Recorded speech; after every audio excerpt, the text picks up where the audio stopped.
জনপ্রশাসন সংস্কার কমিশনের যে শিক্ষার্থী প্রতিনিধি মিস্টার মেহেদী হাসান, সরকার যতগুলি কমিশন করেছে সবগুলি কমিশনে একজন করে শিক্ষার্থী প্রতিনিধি দিয়ে দিয়েছে। এটা কমন। এরা আমাদের সংস্কার করে দেবে, এরা আমাদের চেহারা পাল্টে দেবে, এরা আমার দেশের রাজনীতিকে পাল্টে দেবে। বিশাল সব জ্ঞানী লোক এখানে বসে আছে। সেই জ্ঞানের বহর এবং সেই জ্ঞানের উৎপাতে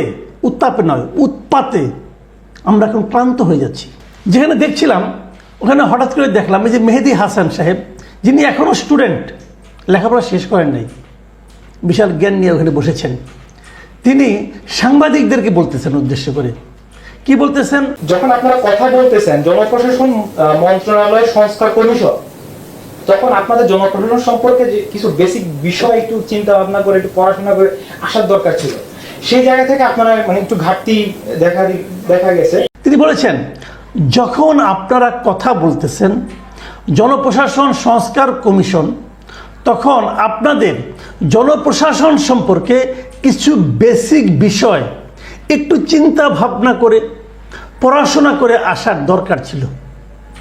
সেই জায়গা থেকে আপনাদের একটু ঘাটতি দেখা গেছে। যারা এখানে সাংবাদিক হিসেবে গিয়েছিলেন, এদের আমার জানা মতে বাংলাদেশে যারা সাংবাদিক আছেন এখন এই মুহূর্তে, যারা পেশাদার সাংবাদিক, বিশেষ করে যারা সচিবালয়ে বিট করেন, আমি যতটুকু জানি এদের 90% সাংবাদিক মাস্টার্স ডিগ্রি পাস করা।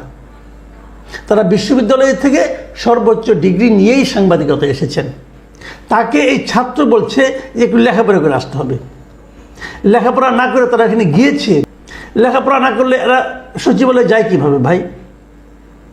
সচিবালয়ের ঝানু সচিবরা পর্যন্ত এই সাংবাদিকদের মুখোমুখি হতে ভয় পায়, আর আপনি তাদেরকে এই আঙ্গুলে তুলে, এই যে তর্জনী তুলে আপনি তাদেরকে বলছেন let me finish my sentence please. Okay, যে আমার কথা শুনুন, let me finish my sentence, okay, মানে বলার ভঙ্গিটা কি?